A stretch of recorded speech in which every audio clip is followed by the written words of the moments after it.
जरा सोचो, एक आदमी का शरीर अचानक से गायब होने लगे। कुछ ऐसा ही होता है हमारी आज की कहानी में। कहानी की शुरुआत होती है बॉब नाम के एक आम आदमी से, जो एक छोटे से शहर की एक मिल में काम करता था। वो अपनी पत्नी डार्ला और बेटी ईवा से अलग रहता था। अब ईवा बड़ी हो रही थी और उसकी अपनी माँ से दूरियां बढ़ने लगी, जिससे डार्ला काफी परेशान थी। फिर एक दिन डार्ला ने बॉब को फोन करके ईवा के बारे में बताया और उसे ईवा से बात करने को कहा। अगर बॉब ने कहा कि वो उनसे कोई रिश्ता नाता नहीं रखना चाहता। खैर, अपनी बेटी के बारे में सुनकर परेशानी तो उसे भी हो रही थी, इसलिए वो मन बहलाने के लिए एक बार में चला गया। वहां उसे एक डीलर दिखाई दिया और बाद में बॉब उससे मिला। डीलर ने कहा कि उसके बॉस नेल्सन को एक ऐसे आदमी की जरूरत है जो खुफिया तरीके से उसका सामान एक जगह से दूसरी जगह पहुंचा सके। इसके बाद बॉब ने डीलर से कुछ सामान खरीदा, पर उसके बढ़ते दाम सुनकर वो भी दंग रह गया। खैर, वे काम पर बॉब एक खराब मशीन की जांच कर रहा था। उसके ब्रेड्स में झांकते हुए न जाने वो कहाँ खो गया था। तभी अचानक उसके एक साथी ने उसे आवाज दी और वो पीछे हट गया।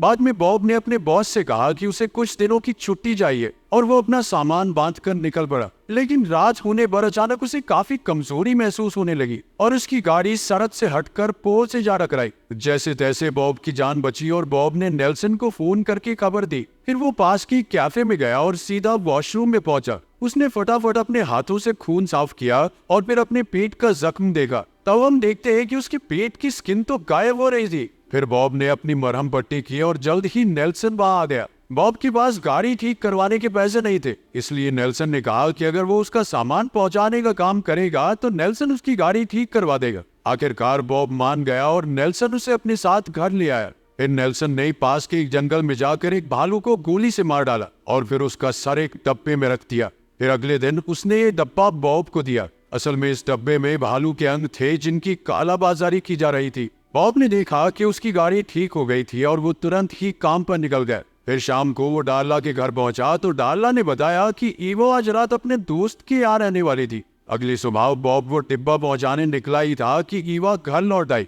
ईवा ने उस पर काफी गुस्सा होते हुए कहा कि इतना समय गायब रहने के बाद अब वो लौटकर क्यों आया है। खैर, ईवा के जाने के बाद बॉब डिब्बा पहुंचाने एक आदमी की दुकान पर पहुंचा। उस आदमी ने बॉब को सलाह दी कि नेल्सन के साथ काम करना खतरे से खाली नहीं है, पर बॉब ने चुपचाप उसे डिब्बा दे दिया। फिर उस आदमी को एहसास हुआ कि बॉब की तबीयत ठीक नहीं है, इसीलिए उसने बॉब को एक खास चाइनीज दवाई का डिब्बा दिया। बाद में बॉब घर लौटा तो ईवा ने उसकी बिगड़ती तबीयत के बारे में पूछा और बॉब ने झूठ कह दिया कि उसे काम पर चोट लग गई थी। फिर ईवा ने उससे अपने दादा की जानलेवा बीमारी के बारे में पूछा, जिस पर बॉब ने जवाब ना देते हुए बात घुमा दी। खैर, थोड़ी देर बाद ईवा अपने दोस्तों से मिलने चली गई, मगर रास्ते में वो एक चाइनीज दुकान पर रुकी। ईवा को भी शायद कोई बीमारी थी जिसके बारे में वो दुनिया को नहीं बताना चाहती थी। जहाँ मौजूद एक औरत ने उसे कुछ दवाइयाँ दिखाई और पास के कमरे में बैठे डॉक्टर से मिलने को कहा, लेकिन ईवा किसी डॉक्टर से मिलने के लिए नहीं मानी और बस एक चाय का डिब्बा लेकर वहाँ से आ गई। बाद में ईवा अपने दोस्तों से मिली तो उन्होंने एक सुनसान पड़े मेंटल हॉस्पिटल में घूमकर आने का फैसला किया। वहां घूमते हुए वो भूत प्रेत की बातें करके मजाक करने लगे। तब ईवा ने कहा कि उसके दादा एक समय पर यहाँ भर्ती थे, अगर ईवा की पैदा होने से पहले ही वो चल बसे। यहाँ ईवा उनके कागजात ढूंढकर उनकी बीमारी के बारे में जानना चाहती थी। चलते चलते वो बेसमेंट में पहुंचे, जहाँ उन्हें सफेद कपड़े में एक शरीर लिपटा हुआ दिखा। लेकिन उनके आने की आहट सुनते ही वो इंसान अचानक से गायब हो गया। तभी अचानक ईवा की एक सहेली डर गई और उसने ईवा का हाथ पकड़ा, मगर फिर उसने देखा कि ईवा का हाथ बीच से गायब था। यह देखकर तो वो इतना ज्यादा डर गई कि चिल्लाते हुए भाग निकली। उधर डार्ला और बॉब मिलकर ईवा की बचपन के किस्से याद कर रहे थे। फिर अगली सुबह डार्ला ने देखा कि ईवा तो रात को घर लौटी ही नहीं। डार्ला और बॉब मिलकर ईवा को ढूंढने लगे, लेकिन उन्हें कोई अता पता नहीं लगा। तब बॉब को ईवा के कमरे में उसका फोन मिला तो उसे पता चला कि वो अपने दोस्तों के साथ मेंटल हॉस्पिटल गई थी। अब बॉब और डार्ला ईवा की सहेली के घर गए और उसके पिता ने कहा कि वो लड़की भी घर नहीं आई। बाद में बॉब ने नेल्सन को फोन करके बताया कि उसके अगले पार्सल को मंजिल तक पहुंचाने में थोड़ा समय लग जाएगा। कुछ देर बाद बॉब को ईवा के बाकी दोस्त दिखाई दिए तो उसने जाकर ईवा के बारे में पूछा। अगर उन्होंने सीधे मुंह जवाब नहीं दिया तो बॉब को गुस्सा आ गया और वो हाथापाई पर उतर आया। तब उस लड़की ने बताया कि ईवा उनके साथ मेंटल हॉस्पिटल गई तो थी, मगर वहां से वो सभी डर के भाग गए थे और तब से ईवा कहाँ गायब है किसी को नहीं पता। तब बॉब को एहसास हुआ कि ईवा वहां अपने दादा की बीमारी की छानबीन करने गई थी। उधर ईवा की आंख खुली तो वो एक पिंजरे में कैद थी। वहीं दूसरी ओर उसकी माँ बाप मेंटल हॉस्पिटल पहुंचे तो सिक्योरिटी ने बॉब को अंदर आने से रोका। तब बॉब ने उस पर हमला कर दिया मगर खुद ही दर्द के मारे नीचे गिर गया। तभी एक डॉक्टर वहां आई जो बॉब और उसके पिता दोनों को जानती थी। उसने डार्ला से कहा कि बॉब की तबीयत ठीक नहीं है, इसीलिए उसे यही अस्पताल में रहना होगा। बॉब को याद आया कि बचपन में जब उसके पिता यहाँ भर्ती थे तो वो बाहर ही बैठा रहता था। बॉब को याद था कि उसके पिता नहीं चाहते थे कि बॉब उन्हें इस हालत में देखे। अब डॉक्टर ने बॉब को उसके पिता का कमरा दिखाया और कहा कि वो भी यहीं रुककर अपना इलाज करवा सकता है।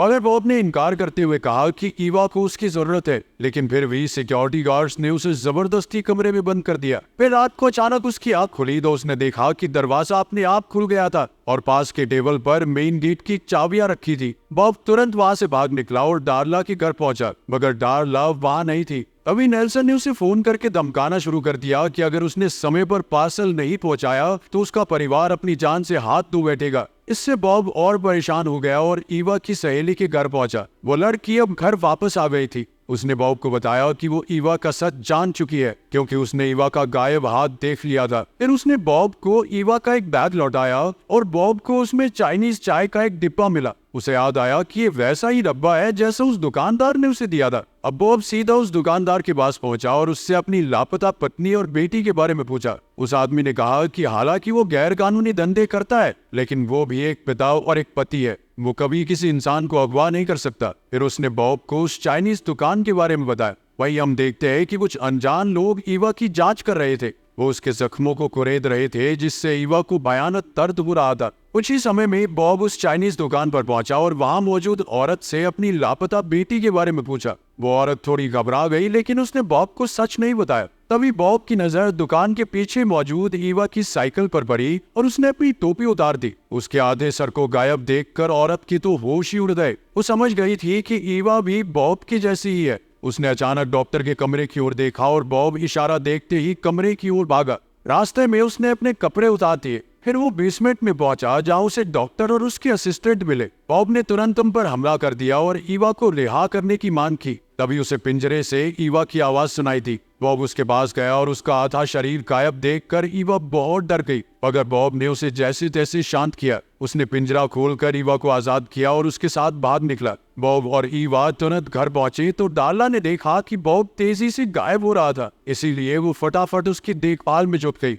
असल में डार्ला बॉब के गायब होने वाली बीमारी के बारे में जानती थी। फिर अगली सुबह बॉब को होश आया तो उसने ईवा से कहा कि उसे अपनी बीमारी के कारण उनसे दूर जाना पड़ा, लेकिन ये कुछ ऐसा था जो उनके खून में ही मौजूद था और उसने ना चाहते हुए भी ये चीज अपनी बेटी को दे दी। खैर बाद में बॉब घर छोड़कर जाने लगा और उसने कहा कि वो दिन ब दिन कमजोर होता जा रहा है और ये सच दुनिया के सामने आने से पहले उसे बहुत दूर जाना होगा। तब ईवा ने भी उसके साथ ही जाने का फैसला किया क्योंकि उसका भी यही हाल होने वाला था। आखिरकार डार्ला ने उन्हें भारी आंखों से आखिरी बार विदा किया। फिर रास्ते में ईवा ने बॉब से कई सवाल पूछे तो बॉब ने कहा कि वो अपने परिवार पर बोझ नहीं बनना चाहता था और इसीलिए वो सबसे दूर चला गया। ईवा ने कहा कि वो अपने पिता के साथ हर खोया हुआ लम्हा बिताना चाहती है। खैर जल्द ही वो उस जगह पहुंचे जहां से बॉब को नेल्सन का अगला पार्सल पहुंचाना था, मगर बॉब ने देखा कि उसका तो चेहरा भी गायब होने लगा था। जिसके बाद ईवा ने फाउंडेशन से उसका चेहरा ढका और बॉब ने जाकर पार्सल एक आदमी को दे दिया।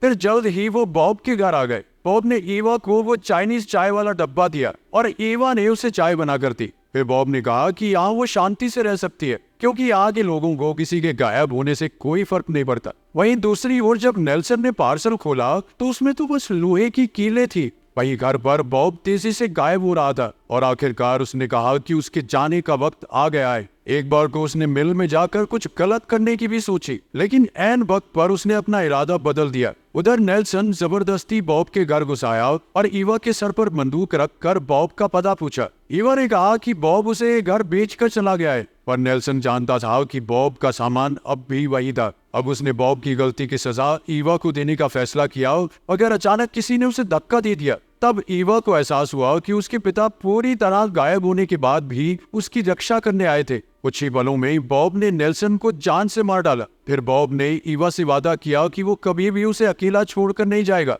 बाद में उन्होंने नेल्सन की लाश जंगल में फेंक दी जहाँ एक भालू उसे खा गया। उधर ईवा ने दुकान से चश्मे खरीदे और गाड़ी में अपने पिता से बात करने लगी। बॉब ने कहा कि उसके पिता नहीं चाहते थे कि बॉब उन्हें इस तरह देखे। बॉब को हमेशा से लगता था कि उसके पिता मेंटल हॉस्पिटल में मारे गए, लेकिन असल में तो उसे वहां से आजाद करवाने वाले उसके पिता ही थे। वो पूरी तरह गायब होने के बाद इतने सालों से उस अस्पताल में ही भटक रही हैं और वहां के लोग सोचते हैं कि शायद वो कोई भूत है। तभी ईव को हॉस्पिटल की बेसमेंट में वो सफेद कपड़ा याद आया और उसने कहा कि वो भी अपने दादाजी से जाकर बात करेगी, क्योंकि वो आज तक गायब होकर मेंटल हॉस्पिटल में घूम रहे थे। आपके हिसाब से गायब हो जाना एक सुपर पावर है या कमजोरी? कमेंट्स में जरूर बताना। मिलते हैं अगली वीडियो में।